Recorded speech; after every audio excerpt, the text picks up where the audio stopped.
ہر سال وہ میدان مبارزت میں اس لیے جیت جاتا کہ زیادہ تر شمشیر زن اس کے بغض و کینہ سے ڈرتے تھے۔ جمال نے شہزادے اور اس کی ماں کو اتنا برا فروختہ کر دیا تھا کہ اب ان کے سینے پر سانپ لوٹ رہے تھے۔ ترکان شاہ اپنے احاطے میں کسی شیرنی کی طرح بکھری بیٹھی تھی۔ اس کی کنیزیاں اس کے گردا گرد سر جھکائے تھر تھر کانپ رہی تھی۔ سچ تو یہ تھا کہ ترکان شاہ کی ناک کٹ گئی تھی۔ اب وہ محل کی دوسری بیگمات کے سامنے سر اٹھا کر چل نہ سکتی تھی اور نہ ہی یہ کہہ سکتی تھی کہ اس کا بیٹا سلطنت کا ولی عہد ہے، کیونکہ شہزادے نے ایک غلام سے ذلت آمیز شکست کھائی تھی۔ ترکان شاہ اچانک اٹھ کر کھڑی ہو گئی۔ جاؤ گرداس راؤ کو بلا کر لاؤ۔ گرداس راؤ ایک ہندو راجپوت تھا جو ترکان شاہ کے محافظ دستے کا خاص الخاص سپاہی تھا۔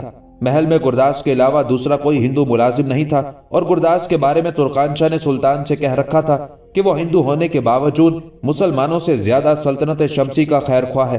محل میں ہر بیگم کے لیے الگ احاطہ تھا اور الگ محافظ دستہ ہمہ وقت بیگمات کے ایک اشارے پر حرکت کرنے کے لیے مستعد رہتا۔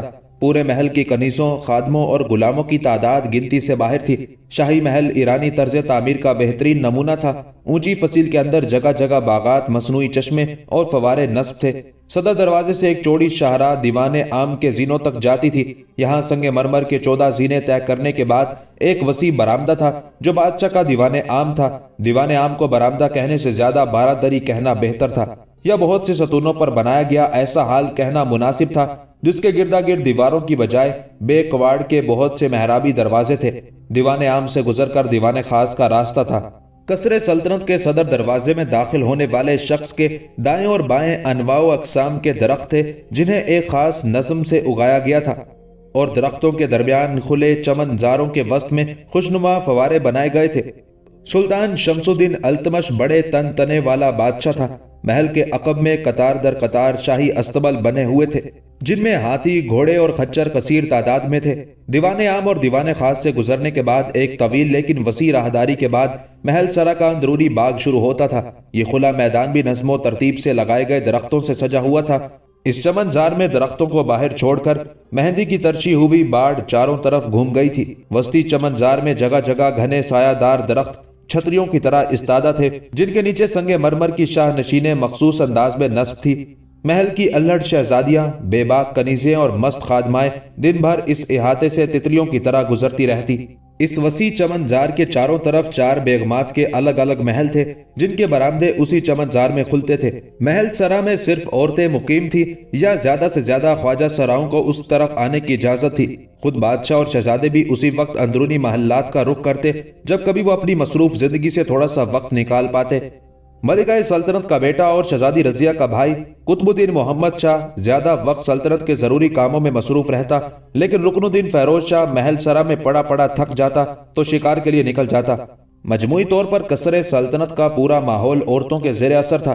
ترکان شاہ اکثر بڑے بڑے وزیروں اور مشیروں کو ملاقات کے کمرے میں بلاتی اور ان سے مختلف امور سلطنت پر بات کر کے خود کو سیاست و حکومت سمجھنے والی ایک جہاندیدہ خاتون ثابت کرنے کی کوشش کرتی رہتی تھی۔ قطب بیگم جو اصل ملکہ تھی صرف محل سرا کے انتظامات میں دلچسپی لیتی تھی۔ ہاں، اگر ضرورت پڑنے پر التمش کبھی اپنی ملکہ سے کوئی مشورہ طلب کرتا تو وہ ہمیشہ دانشمندانہ مشورہ دیتی۔ سلطان شمس الدین اپنی بیٹی رضیہ کی غیر معمولی ذہانت سے بے حد متاثر تھا۔ خلیفہ بغداد کے وفد کے اعزاز میں برپا کیے گئے جشن کے بعد جب سلطان نے دریافت کیا کہ گھڑ سواری کے مقابلوں میں حصہ لینے والا نقاب پوش نوجوان کون تھا تو یہ جان کر وہ دنگ رہ گیا کہ وہ نقاب پوش کوئی اور نہیں، اس کی باصلاحیت بیٹی رضیہ تھی۔ تب سلطان نے خاص طور پر محل سرا میں آ کر رضیہ کو شاباش دی اور اس کا ماتھا چوما۔ ترکان شاہ نے اپنے خاص محافظ گرداس کو یہ ذمہ داری سونپی تھی کہ حبشی غلام یاقوت کا سر قلم کر کے اس کے سامنے پیش کیا جائے، اور اب گرداس اس کام کے لیے نکل چکا تھا۔ ترکان شاہ اپنے بیٹے کی ذلت اور رسوائی پر اتنی شرمندہ تھی کہ وہ کئی روز تک اپنے کمرہ خاص سے باہر نہ آئی، اور اس نے یہ تہیہ کر رکھا تھا کہ جب تک گستاخ غلام کو قتل نہیں کر دیا جاتا وہ کمرے سے باہر نہ آئے گی۔ سلطان اپنی بیگم ترکان شاہ کے اس ارادے سے بے خبر تھا، لیکن رضیہ پہلے روز ہی اس خطرے کو بھانپ چکی تھی۔ چنانچہ اس نے سلطان کو اس بات کے لیے قائل کر لیا کہ وہ جمال الدین یاقوت حبشی کو دستہ خاص میں ایک سپاہی کے طور پر بھرتی کرے۔ جس روز ترکان شاہ نے گرداس راؤ کو حبشی کا قتل کرنے کے لیے روانہ کیا، اسی روز سلطان نے جمال کو اپنے محافظ دستے میں شامل کرنے کا اندیہ دے دیا۔ غروب آفتاب کے وقت گرداس راؤ اپنی مالکن کے لیے یہ خبر لایا تو ترکان شاہ بری طرح بھڑک اٹھی۔ یہ کیسے ہو سکتا ہے؟ سلطان معظم کا دماغ چل گیا ہے۔ ایک معمولی غلام جس نے شاہی خاندان کی عزت کا تماشا بنایا، اسے سلطان کے خاص دستے میں شامل کرنا ہماری توہین ہے۔ تم جانتے ہو اس بات سے شہزادہ رکن الدین کو کتنا غصہ آئے گا۔ تم ابھی سلطان معظم کے ساتھ میری ملاقات کا بندوبست کرو، میں آج ہی سلطان کو یہ حکم واپس لینے پر آمادہ کر لوں گی۔ گرداس راؤ ملکہ کا حکم سن کر چل دیا اور ترکان شاہ اپنے کمرے میں بے چینی سے ٹہلنے لگی۔ اس کی آنکھوں میں کسی ناگن جیسی چمک تھی۔ وہ سلطان کی ملاقات کے لیے خود کو تیار کر رہی تھی۔ اچانک اس کے ذہن میں ایک خیال آیا اور وہ تیزی سے اپنے بیٹے شہزادہ رکن الدین کے کمرہ خاص کی طرف بڑھتی چلی گئی۔ وہ شہزادے کو باپ کے خلاف بھڑکانے آئی تھی۔ شہزادہ رکن الدین بھی جب سے شکست کھا کر آیا تھا، شراب و شباب کے ذریعے اپنا غم دور کرنے کی کوشش کر رہا تھا۔ ترکان شاہ اس کے کمرے میں داخل ہوئی تو شہزادے کے نیم برہنہ جسم کے ساتھ چپکی نوجوان داشتائیں بدک کر دور ہٹ گئی۔ ترکان شاہ نے تالی بجائی اور کمرے میں موجود داشتائیں دم دبا کر بھاگ گئیں۔ شہزادہ نشے میں دھت اپنی مسند پر بڑے گاؤ تکیے سے ٹیک لگائے نشیلی آنکھوں سے ماں کو دیکھنے لگا۔ ترکان شاہ نے کسی قدر ڈانٹنے کے لہجے میں شہزادے کو مخاطب کیا، رکن الدین، یہ کیا ہو رہا ہے؟ تم شراب اور شباب کے نشے میں یہ بھول گئے ہو کہ تم اس سلطنت کے ولی عہد ہو۔ شاہی فوجیں گوالیار پر حملہ کرنے کے لیے تیار ہیں۔ تمام شہزادے خلیفہ بغداد کے وفد کو الوداع کرنے کے کاموں میں مصروف ہیں اور تم اپنے کمرے میں ان 2 ٹکے کی داشتاؤں کے ساتھ اپنا وقت برباد کر رہے ہو۔ شہزادے نے اپنی ماں کی بات بے پرواہی سے سنی اور نشیلے لہجے میں لڑکھڑاتی ہوئی زبان کے ساتھ کہا، امی حضور، آپ کو کچھ معلوم ہی نہیں، گوالیار پر حملہ کرنے کے لیے کوئی فوج تیار نہیں ہو رہی۔ یہ مسئلہ دربار میں اٹھایا گیا تھا لیکن پھر دب گیا۔ گوالیار کے راجہ منگل دیو نے سلطان کی خدمت میں تحفے تحائف بھیج کر سلطان کا غصہ ٹھنڈا کر دیا ہے، اور جہاں تک خلیفہ بغداد کے وفد کی روانگی کا تعلق ہے تو میں اس وفد کے ارکان کا سامنا نہیں کر سکتا۔ میں ایک معمولی غلام کے ہاتھوں میدان مبارزت میں ذلیل کیا گیا ہوں۔ اب میں کس منہ سے معزز عرب مہمانوں کے سامنے جاؤں گا؟ بیٹے کی بات سے ترکان شاہ کے دل کو دھکا تو لگا لیکن اس کا غصہ کم نہ ہوا۔ وہ اونچی آواز میں بولی، بے وقوف شہزادے، کیا تمہیں خبر ہے کہ تمہاری رسوائی کی سازش کس نے بنائی ہے؟ نہیں، تمہیں کچھ خبر نہیں، لیکن میں جانتی ہوں کہ تمہیں ایک سازش کے ذریعے رسوا کیا گیا۔ مجھے معلوم ہوا ہے کہ رضیہ نے اس حقیر حبشی غلام کو محل سرا میں بلوایا تھا۔ کیا اس بات سے بھی تمہیں یقین نہیں آئے گا کہ یہ سازش شہزادی رضیہ اور اس کی ماں کتب بیگم کی ہے؟ اب اگر تم یوں بے سود پڑے رہے تو ہمارے ان دشمنوں کی سازش پوری طرح کامیاب ہو جائے گی۔ تم اٹھو، خود کو سنبھالو اور براہ راست سلطان سے بات کرو، کیونکہ سلطان نے تمہارے دشمن حبشی غلام کو اپنے خاص محافظ دستے میں شامل کر لیا ہے۔ یہ خبر شہزادے کے سر پر کسی گولے کی طرح پھٹی۔ اس کا سارا نشہ یکدم ہرن ہو گیا۔ وہ کسی پاگل شخص کی طرح حرکتیں کرنے لگا۔ اس کے غصے کا یہ عالم تھا کہ اس کے منہ سے کوئی بات صاف نہ نکل رہی تھی۔ اس کے منہ سے جھاگ اڑنے لگی اور وہ اپنے ارد گرد کی چیزوں کو اٹھا اٹھا کر پھینکنے لگا۔ سلطان نے بہت برا کیا ہے، یہ اچھا نہیں کیا میرے باپ نے۔ کیا ایسے باپ ہوتے ہیں؟ اس شخص کو جس نے ہزاروں لوگوں کے سامنے مجھے ذلیل و رسوا کیا، اٹھا کر اپنے شاہی دستے میں شامل کر لیا، میں یہ برداشت نہیں کر سکتا۔ وہ بری طرح جھاگ اڑا رہا تھا۔ شراب نے اس کا دماغ پہلے ہی معاف کر دیا تھا، اب غصے نے اسے اور بھی پاگل کر دیا۔ وہ یکا دروازے کی طرف بڑھا، بالکل ایسے جیسے ابھی جا کر اپنے باپ کا گریبان پکڑ لے گا۔ ترکان شاہ نے صورتحال بھانپ لی۔ وہ نہیں چاہتی تھی کہ اس کا بیٹا کوئی ایسی حرکت کر بیٹھے جو روایت یا قانون کے خلاف ہو۔ وہ ہر قیمت پر اپنے بیٹے کو ہندوستان کا سلطان دیکھنا چاہتی تھی۔ چنانچہ وہ آگے بڑھی اور اس نے شہزادے کو پیچھے سے پکڑ لیا۔ دیوان خاص کی تمام نشستیں پر تھی۔ یہ ایک مستطیل حال تھا جس کی چوڑائی اتنی تھی کہ دونوں اطراف میں امرائے سلطنت کی نشستیں رکھنے کے بعد درمیان میں ایک روش سی بن گئی تھی جس پر قالین بچھا تھا، اور لمبے کمرے میں بچھا یہ قالین سامنے بادشاہ کے تخت تک جاتا تھا۔ یہ سلطان التمش کا دربار خاص تھا۔ سامنے شاہی چبوترے پر لکڑی کا ایک منقش تخت بچھا تھا جس پر سونے چاندی کی پتریاں اور ہیرے جواہرات جھلمل کر رہے تھے۔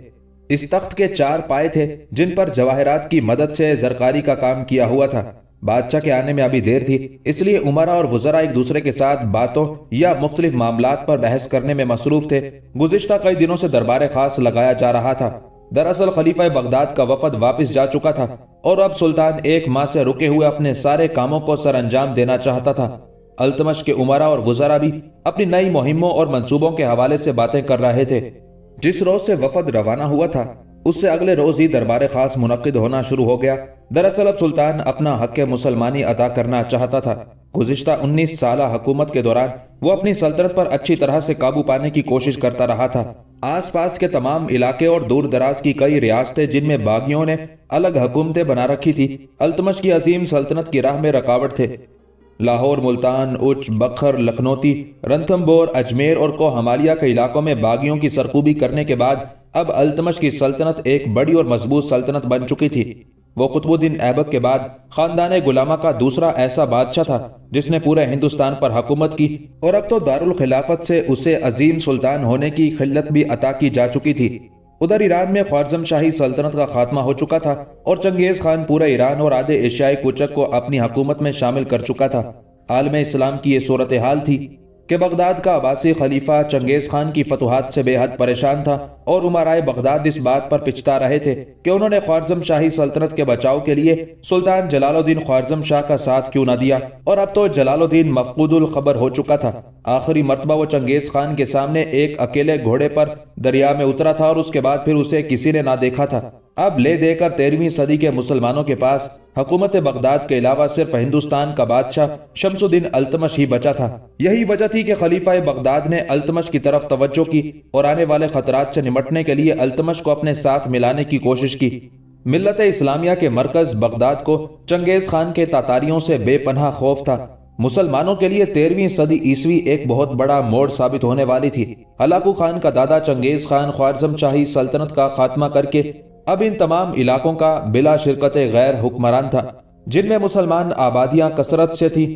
خراسان، ایران اور ایشیائی کوچک کے زیادہ تر علاقے مسلمانوں سے آباد تھے، لیکن اب ان پر تاتاریوں کی حکومت تھی۔ ایسی صورتحال میں سلطان التمش کا ہندوستان کے اندر ایک بڑی سلطنت قائم کر لینا ایک خوش آئند بات تھی، لیکن سلطان کو ان حالات میں خطرہ تھا تو ان ہندوؤں کی طرف سے جو چنگیز خان کے ساتھ خط و کتابت اور معلومات کا تبادلہ کر رہے تھے۔ ان میں گوالیار کا راجہ منگل دیو سر فہرست تھا۔ مالوا کی ریاست کا راجہ اور اجین کے مندر دیو مہاکال کا پروہت بھی التمش کے خلاف سازشوں میں مصروف تھا۔ سلطان چاہتا تھا کہ دلی کے جنوب میں موجود یہ مستقل خطرہ ہمیشہ کے لیے ختم ہو جائے، وہ ہندوستان کے ان علاقوں کو ہندوؤں سے خالی کرا دے۔ اگر گوالیار، مالوا، اجین اور بھیلسا کے ہندو تاتاریوں کے ساتھ مل کر ہندوستانی مسلمانوں کا خاتمہ کرنا چاہتے تو یہ ان کے لیے کوئی زیادہ بڑی بات نہیں تھی۔ یہی وجہ تھی کہ سلطان راجہ منگل دیو اور اس کے حواریوں کو ختم کر کے ان علاقوں میں بھی مسلمان صوبے دار مقرر کرنا چاہتا تھا۔ شمالی ہندوستان ٹھنڈا تھا جبکہ جنوبی ہندوستان بے حد گرم۔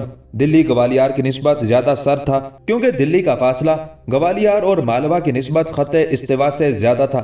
یہی وجہ تھی کہ سلطان ایسے موقع کا انتظار کر رہا تھا جب اس کا لشکر نئے موسموں اور نئے دشمنوں کا مقابلہ کر سکتا۔ آج دربار خاص میں گوالیار کی مہم کا قضیہ اٹھایا جانے والا تھا۔ بادشاہ کے آنے سے پہلے امراء اور وزراء کے بحث مباحثے کے دوران سپہ سالار کی آواز سب سے بلند تھی۔ وہ پرجوش لہجے میں کہہ رہا تھا، میں کہتا ہوں ہمیں پہلی مرتبہ ہندوؤں کے خلاف معرکہ لڑنے کا موقع مل رہا ہے۔ اس سے پہلے تو ہم ہمیشہ طوائف الملوکی کا خاتمہ کرنے کی نیت سے مسلمان باغیوں اور سرداروں کے ساتھ جنگ کرتے رہے، تب بھی ہماری فوجوں نے کبھی شکست نہیں کھائی، اور اب تو ہمارے سپاہیوں کے دل میں جہاد کا جذبہ جوش مار رہا ہے۔ ہمیں مزید دیر نہیں کرنی چاہیے۔ خلیفہ بغداد کے وفد کی آمد کا اصل مقصد یہی تھا۔ وہ چاہتے ہیں کہ آپس کی لڑائیاں بھول کر ان سرحدات کی طرف توجہ دیں جو تاتاریوں کی زد میں ہیں۔ مجھے سمجھ نہیں آتی کہ آپ لوگ ان حملوں کو کیوں کر ٹال رہے ہیں۔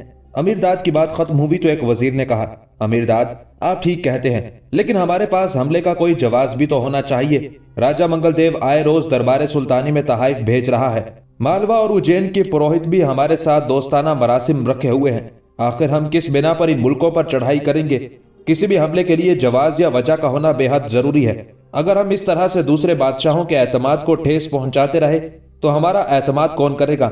وزیر کی تائید میں بہت سے لوگوں نے سر ہلایا، لیکن علامہ جوزجانی نے اپنے مخصوص دھیمے لہجے میں سب کو مخاطب کیا، ہمارے پاس اس سے بڑا جواز کیا ہو سکتا ہے کہ شمالی ہندوستان کے ہندو ذات پات اور چھوت چھات کے قائل ہیں۔ وہاں آئے روز مظلوم اچھوتوں پر بے پناہ ظلم ڈھائے جاتے ہیں۔ ہم مسلمان ہیں اور ہماری ذمہ داری بنتی ہے کہ ہم مظلوم انسانیت کی مدد کریں۔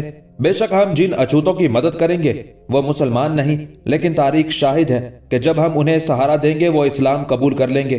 سلطان شمس الدین التمش کے دربار میں صرف علامہ جوزجانی ہی نہ تھے، بلکہ شیخ مکرم جیسے عظیم بزرگوں کے علاوہ بڑے بڑے علماء اور ماہرین فن بھی تھے۔ شیخ مکرم بھی علامہ جوزجانی کی بات پر خاموش رہے۔ اسی اثنا میں دربار کے نقیب نے سلطان کی آمد کی خبر دی۔ اگلے لمحے سلطان شمس الدین التمش تاج شاہی پہنے اور دربار خلافت کی عطا کردہ کھلاتے فاخرہ تن پر سجائے مسند سلطنت پر نمودار ہوا۔ سلطان ایک ادھیڑ عمر، مضبوط اور قداور شخص تھا۔ مسند پر بیٹھتے ہی سلطان نے شرکائے دربار کو اپنی نشستوں پر بیٹھنے کے لیے کہا، اور جب لوگ خاموشی سے اپنی نشستوں پر بیٹھ گئے تو سلطان نے سب کو مخاطب کیا۔ ہم گزشتہ کئی دنوں سے اس بات پر غور کر رہے ہیں کہ ہمیں گوالیار پر حملہ کرنا چاہیے یا نہیں، لیکن آج ہم اس بات کو طے کر کے ہی دربار برخاست کریں گے۔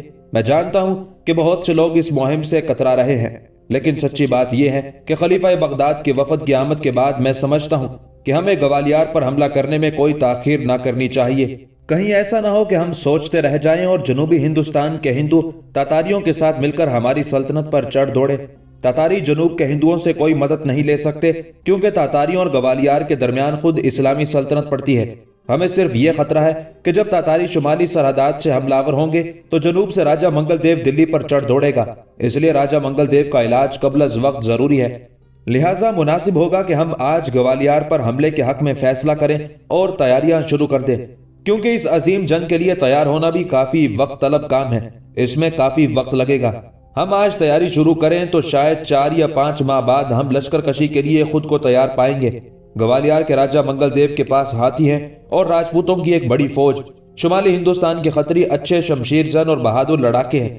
اگر ہماری تیاری میں مزید تاخیر ہوئی تو ہم مناسب موسم میں گوالیار کی طرف روانہ نہ ہو سکیں گے اور ہمیں یہ مہم آئندہ سال پر ٹالنی پڑے گی۔ سلطان کی تقریر خاصی پر اثر تھی اور آج تو اہلیان دربار یہ جان چکے تھے کہ سلطان خود اس حملے کے حق میں اپنے ذہن کو تیار کر چکا ہے۔ سلطان کی بات ختم ہوئی اور سلطان کے ایک معزز مشیر ملک علاؤدین جانی نے اپنی نشست پر اٹھ کر کھڑے ہوتے ہوئے نہایت ادب کے ساتھ کہا، سلطان معظم کا فیصلہ درست ہے۔ اب ہماری سلطنت ہر طرح سے ایسے کسی حملے کے لیے تیار ہے۔ لاہور، ملتان، بکھر اور وادی سندھ کے فتنے فرو ہو چکے ہیں۔